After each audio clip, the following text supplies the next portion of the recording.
আমি সেন্সলেস হয়ে যাই, আমাকে 4-5 দিন ধরে একটা জায়গায় রাখে, তারপর আবার কিছুক্ষণ পরে আমার জ্ঞান ফিরে।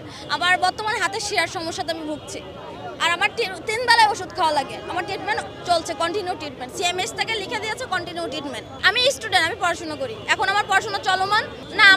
আমার আইএলটিএস দিয়ে পরীক্ষা দেওয়ার কথা ছিল, কিন্তু আমার হাতের সমস্যার কারণে আমি পরীক্ষাও দিতে পারি না, আমার বাইরে যাওয়া হয়নি। না 7 দফা কিংবা 4 দফা এরকম কোনো কিছুই না, আমাদের যেগুলো দফা হবে লিখিত দেওয়া হবে, তখন আপনাদেরকে বলা হবে। কারণ এর আগে আমরা মুখে অনেকবার বলেছি, আমাদের মুখের কথা মুখ পর্যন্তই সীমাবদ্ধ ছিল, আমাদের বাস্তবায়ন কিছু হয়নি। বৈষম্য বিরোধী বাংলাদেশ গড়ার জন্য আমরা আন্দোলন করলাম, আর এখন সেই ক্যাটাগরিতেই বৈষম্য করা হচ্ছে। ভাই আমরা কি জানতাম কে কম আহত হবে, কি বেশি আহত হবে? তাহলে আমরা যদি আগে থেকে জানতাম যে আমাদের বেশি আহত হলে বেশি টাকা পাবো, তাহলে তো ভাই আমরা বুলেট টুলেট খেয়ে যেয়ে বলতাম আমরা বেশি আহত।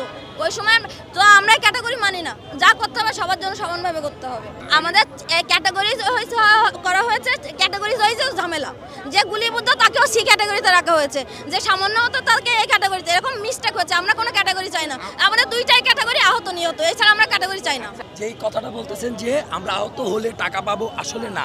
দেশপ্রেম বা দেশ জাগ্রত তো কেউ এখানে আসেনি।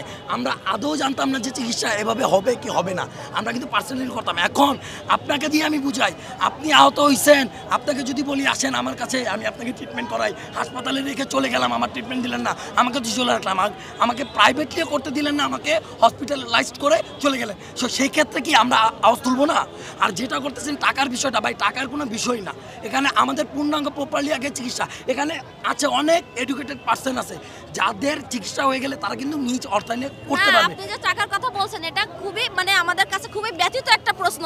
আমরা যখন আন্দোলন করছিলাম তখন কিন্তু আমরা ভাবিনি যে আমাদের মিছিল থেকে গুলি হয়েছে, সেখানে লাশ পড়ছে, সেখান থেকে ধরা হয়েছে, পুলিশে নিয়ে গেছে।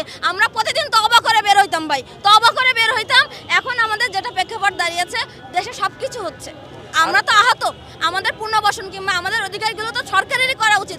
আমরা কেন দাঁড়াদাঁড়ে আসবো? অধিকার নিয়ে কেন আমরা রাস্তায় নামবো? বলতে পারেন এই কথাটা? এখানে আরেকটা কথা হচ্ছে যে আমরা যখন কোনো কিছু করি রাষ্ট্রের জন্য, এটা আমাদের দায়বদ্ধতা। একটা নাগরিক হিসাবে আমার দায়বদ্ধতা হচ্ছে আমার রাষ্ট্র কাঠামো সুন্দর করার জন্য আমি যে কোনো কিছু করতে পারি, কিন্তু সেই রাষ্ট্র কাঠামো যদি করতে গিয়ে আমার যদি কোনো ক্ষয়ক্ষতি হয়, সেটা কিন্তু রাষ্ট্রের দায়িত্ব। সেখানে কিন্তু আমার বলার কোনো কথা না। রাষ্ট্র আমার কাছে আসা উচিত, রাষ্ট্র আমার কাছে আসেনি।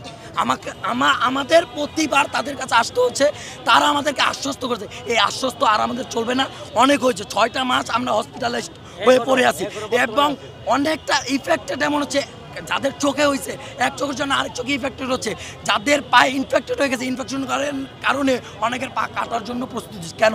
তাদের কি আগে সুস্থভাবে প্রপারলি ট্রিটমেন্ট করলে কিন্তু এমনটা হতো না। আমরা রাষ্ট্রের জন্য করেছি, রাষ্ট্র দায়বদ্ধতা আমাদেরকে নিয়ে করবে।